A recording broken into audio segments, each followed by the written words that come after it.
Yeah, my old man gave me the nickname Basi on the day he left for the war in North Africa. He probably felt a bit guilty about leaving us at home alone like that, so he gave me a promotion, a kind of consolation prize. In his absence, I was to be his man in charge on the ground, his new little Basi. But I was never much of a boss in the traditional sense of the word. If you know if you get my meaning, my supervisor at the Durban whaling station, he made sure of that. But the name seemed to stick, and everybody knew me as Basi. Next, please.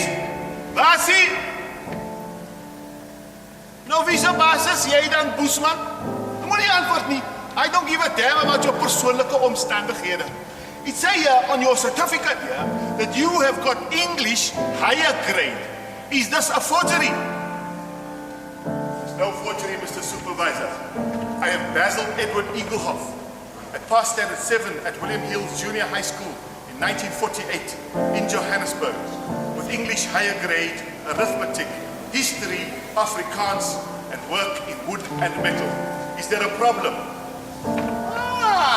A clever bushman, I see. So tell me, Mr. Clever Bushman, what is a man like you doing looking for work in a place like this from a dom boer soos ek, huh? Don't answer that. Look around you. This is a whaling station. Do you see the need here for history, for arithmetic, for work in wood and metal, and more especially for English higher grade? You're the man in charge, Mr. Supervisor. Why don't you tell me? A man of few words. I like that, because that is a man of much action. You are hired. Go down to the quartermaster store and get yourself a bucket and a spade. I'm putting you in charge of that number 3 slipway with those 6 mutus down there. Your job is to clean up after we have harvested the whales. I will pay you £5 a week for a 5-day week, and £7 a week if you're willing to work on Saturdays. Klein Bushmankie, welcome aboard.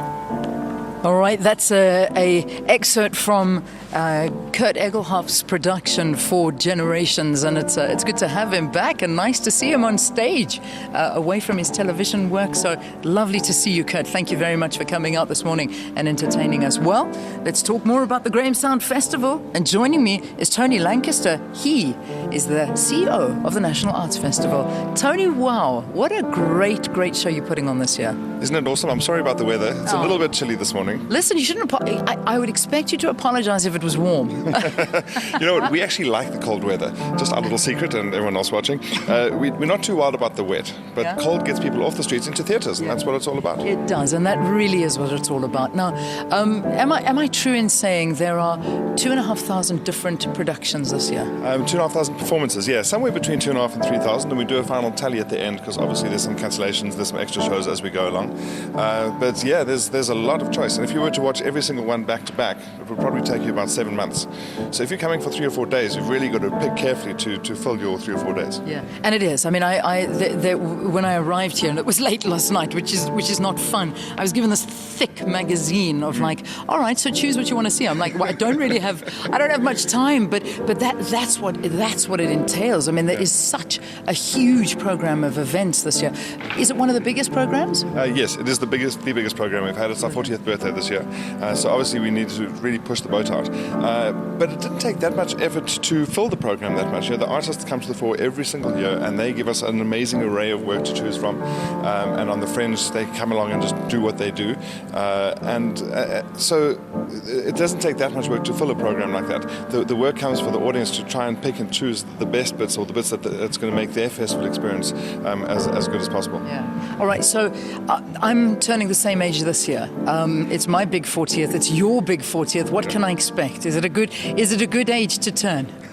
Life begins at 40. I'm so happy to hear that. But it is amazing. 40 years you've been around, and that's just what a great achievement. And the symmetry between that and the 20th anniversary of South Africa's democracy this year is quite an interesting one as well. So the festival has straddled two worlds, if you like. It started in 1974, and I think what its 40-year longevity has shown us is really that no matter what is happening in the world around us, the arts will prevail.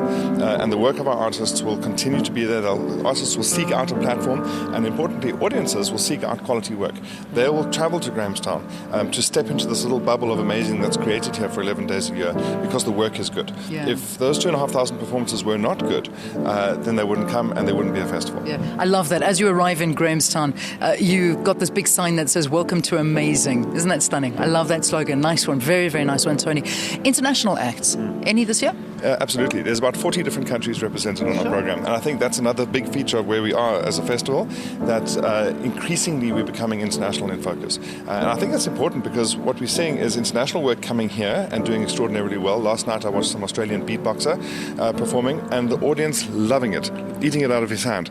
But by the same token, we're using those exchange opportunities to take South African work to other festivals. Yeah. And every time we do that, we see South Africans going to other festivals and winning awards and doing well and taking their place on the world stage. Yeah. And to us, that's really gratifying. So it's a two-way exchange that's happening. It's not just having international performers here, but it's taking our work to the world as well. All right.